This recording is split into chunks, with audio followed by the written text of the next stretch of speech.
Good morning students.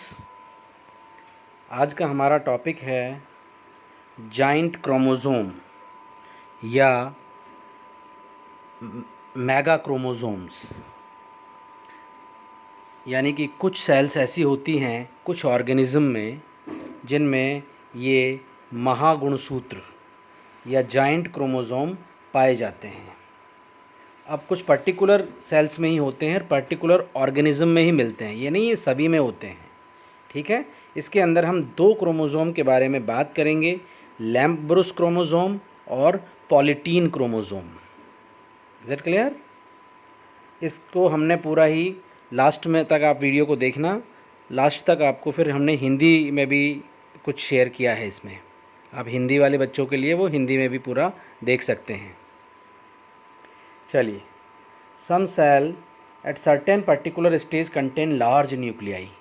कुछ cell होती है जिनमें बड़े बड़े न्यूक्लियस मिलते हैं और उन न्यूक्लियस में क्या होते हैं कि जाइंट और लार्ज साइज के क्रोमोसोम होते हैं। The giant chromosome are the polytene और लैम्प ब्रुस। जैसा मैंने बताया दो टाइप के होते हैं ये, पॉलीटीन और लैम्प ब्रुस।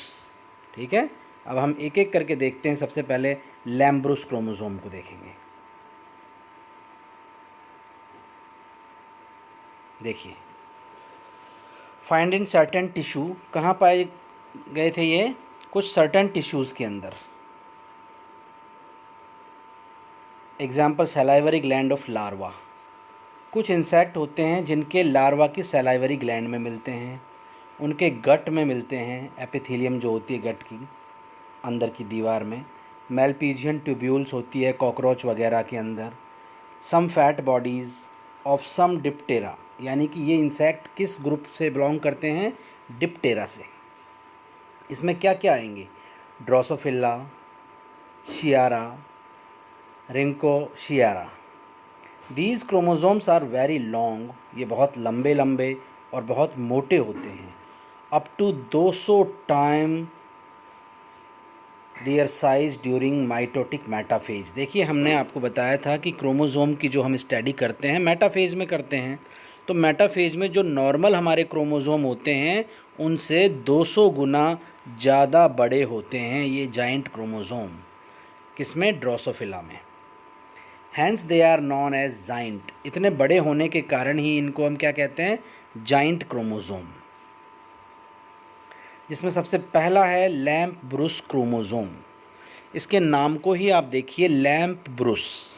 जैसे लैम्प को साफ़ करने वाली ब्रुस होती है, ठीक उसी तरह इनकी स्ट्रक्चर होती है।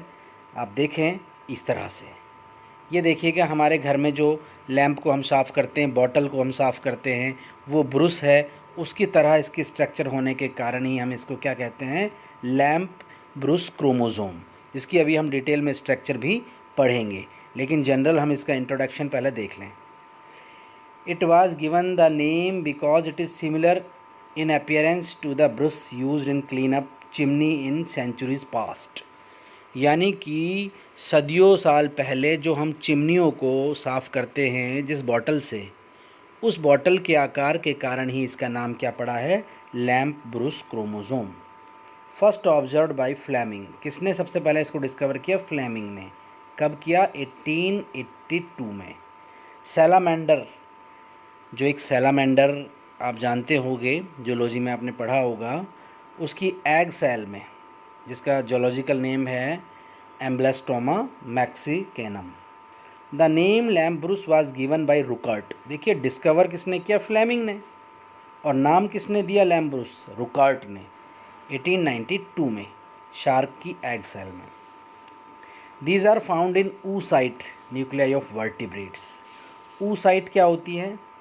जो ओवा होता है उसकी जो फाइनल स्टेजेस होती हैं वो होती हैं oocytes। उनके अंदर ये मिलते हैं, यानी वर्टिब्रेट्स में, शार्क में, एम्फीबियंस में, इनमें, रेप्टाइल्स में, बर्ड्स में, एज वेल एज इनवर्टिब्रेट में भी खोजा गया। इसे सैजिटा, शेपिया, आइनेस्टर and several species of insects में भी ये डिस्कवर हुआ।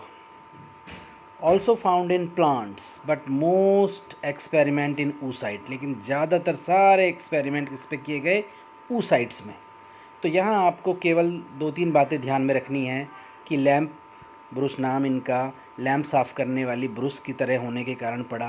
सबसे पहले फ्लेमिंग ने डिस्कवर किया, नाम रुकर्ट ने दिया, और ये वर्टिब्रेट के oocytes में पाए जाते हैं।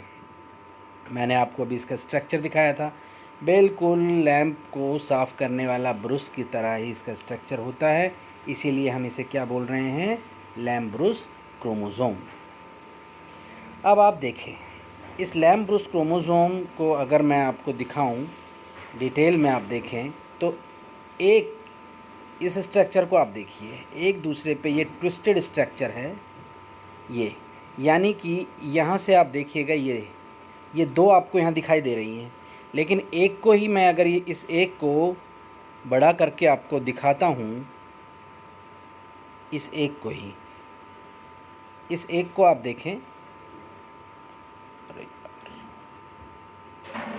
एक मिनट रुकिएगा, ये देखिए ये एक के अंदर 2 क्रोमेटिड आपको दिखाई दे रही है, यहाँ देखिए आप। तो टोटल एक क्रोमोसोम में 4 क्रोमेटिड है, 2 इसमें हैं और 2 इसमें हैं, ठीक है। तो 4 क्रोमेटिड है जो एक दूसरे पे क्या हो रखे हैं, ट्विस्टेड हो रखे हैं।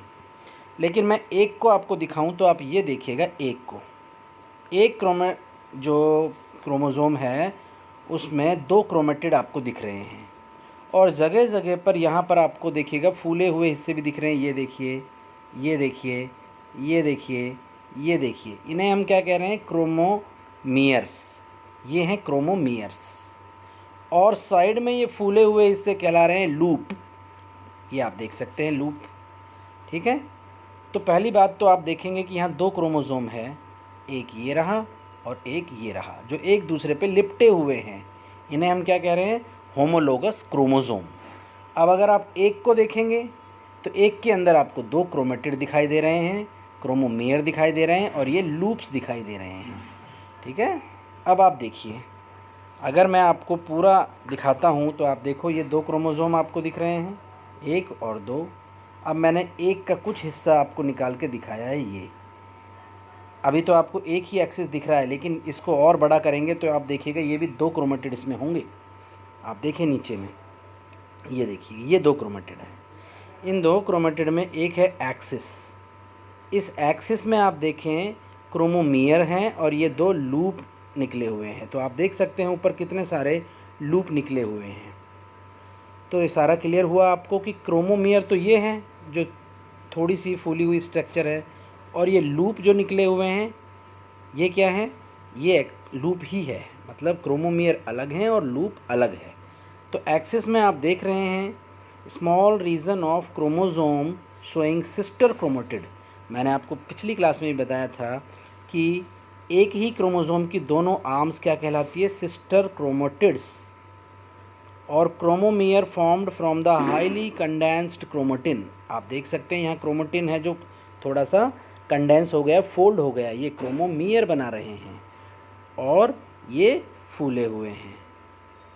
Is it clear. तो आप देख सकते हैं कि एक जो क्रोमोसोम है उसके अंदर आप देखेंगे तो ये हिस्सा बड़ा करके दिखाया तो कितने सारे लूप आपको दिखाई दे रहा है, क्रोमोमियर आपको दिखाई दे रहे हैं। फिर हमने क्या किया, इसका भी एक लूप आपको दिखाया, तो ये क्रोमोमियर्स हैं और ये क्या हैं, क्रोमेटिन लूप्स हैं। Is it clear. चलिए अब देखिए आगे।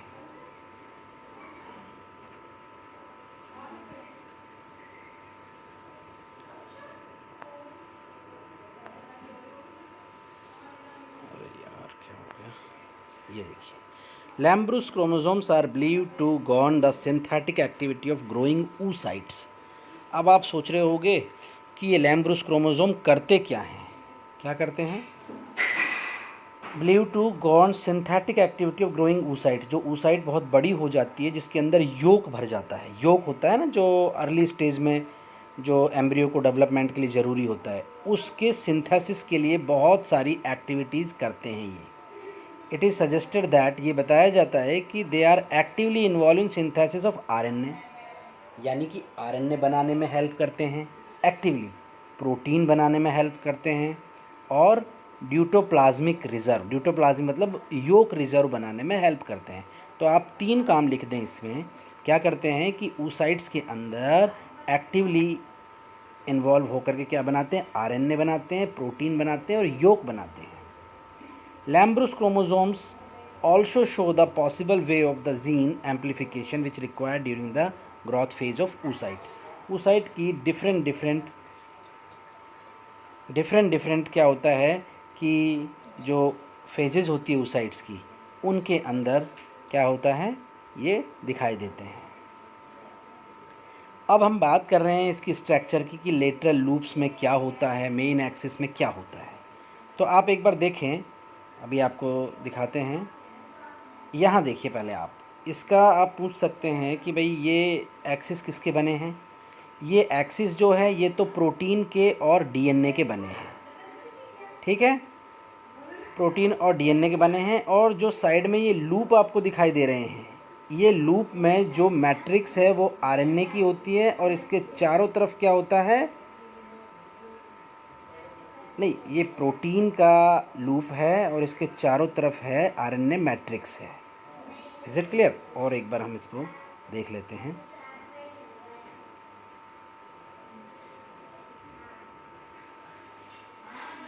ये देखिए, lateral loop contain fully extended DNA duplex, they are believe to be formed by the uncoiling of the sister chromatid. जो लूप बने हैं वो क्या बने हैं कि जो क्रोमेटिड है उसके ही अनकॉइलिंग से बने हैं। Lateral loop contain bundle of sub microscopic fibrils. Lateral loop में बहुत सारे फाइब्रिलर स्ट्रक्चर और होती है, microfibrillar structure. Both the central axis and the loop are formed by the deoxyribo यानी डीएनए प्रोटीन के बने हैं। द लूप एक्सिस में be coated with matrix of RNA and protein. जैसा मैंने अभी आपको बताया कि लूप के ऊपर जो कवरिंग होगी वो आरएनए और प्रोटीन की कवरिंग होगी। The lateral loop are active site of RNA synthesis. जो लेटरल लूप हैं उनका काम है आरएनए बनाना, यानी ट्रांसक्रिप्शन करना। ईच लूप में contains one or more transcription unit. हर लूप में बहुत सारी ट्रांसक्रिप्शन यूनिट हो सकती है। Is it clear? अब आप देखें, मैंने पूरा हिंदी में भी एक बुक से इसको निकाला है। सारी बातें वही हैं। लैम्ब्रुस गुणसूत्र हैं जो विशेष प्रकार के महागुणसूत्र हैं, उन वर्टिब्रेट की अंड कोशिकाओं के केंद्रक में पाई जाती है जिनमें पीतक बड़ी मात्रा में पाया जाता है, जिनमें यौग भरा होता है। उदाहरण के लिए मछलियों में, मेंढकों में। इन्हें नग्न आँखों से देखे जाने वाले गुणसूत्र की खोज किसने की थी? फ्लेमिंग ने खोज की थी और रुकर्ट ने इनका नाम दिया था।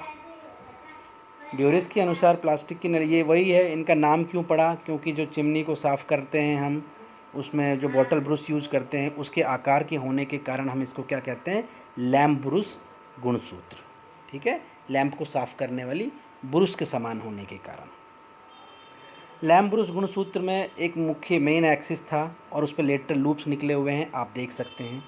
ये मेन एक्सिस है और ये लेटरल लूप निकले हुए हैं।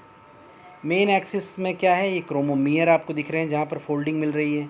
ठीक है, अब यहाँ देखें कि ये लूप है, इसके चारों तरफ आप देख रहे हैं एक मैट्रिक्स है जो आरएनए और प्रोटीन की कवर चढ़ा हुआ है और इनमें भी माइक्रोफाइब्रिल स्ट्रक्चर आपको दिखाई दे रही है। ठीक है, दो बाइवेलेंट ये 4 क्रोमेटिड होते हैं। इस क्रोमेटिड के क्रोमोनीमा पतले लूप बनाते हैं। लूप की अक्ष है जो मुख्य अक्ष के समान निरंतरता होती है, यानी कि जो ये मेन एक्सिस है ये किसकी बनी हुई है? डीएनए और प्रोटीन की। सेम ये डीएनए और प्रोटीन का बना होगा मुख्य एक्सिस, लेकिन लूप के चारों तरफ, इस एक्सिस के चारों तरफ क्या होगा? आरएनए और प्रोटीन का कोटिंग भी होगा जो माइक्रोफाइब्रिल की फॉर्म में इस पर अरेंज होंगे। इस क्रोमेटिड के क्रोमोनीमा पतले लूप बनाते हैं, मुख्य अक्ष के साथ निरंतरता होती है। 3 से 50 एंगस्ट्रॉन व्यास मुख्य अक्ष आरएनए प्रोटीन से बनी हुई मैट्रिक्स से ढकी रहती है।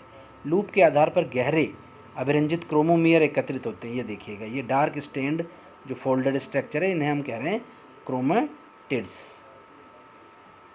मैट्रिक्स से ढकी रहती है, होते हैं गहरे क्रोमोमियर एकत्रित होते हैं जो गुणसूत्र के अक्ष पर कुंडलित दिखाई देते हैं।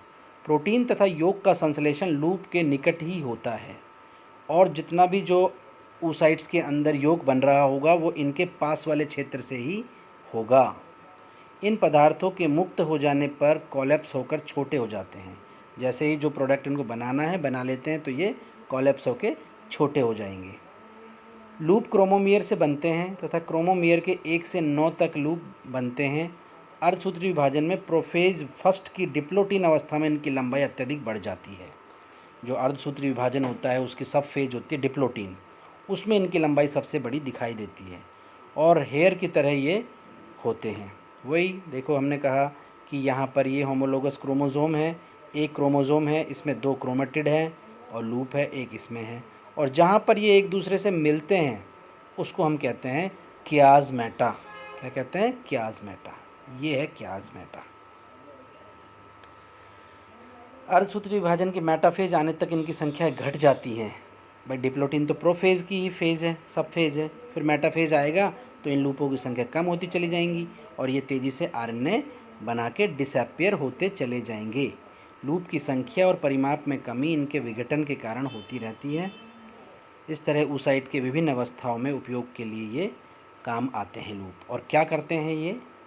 एक तो यॉक बनाते हैं, दूसरा अंडे के अंदर आरएनए और प्रोटीन का निर्माण करने में लैम्ब्रुस गुणसूत्र सहायक होते हैं।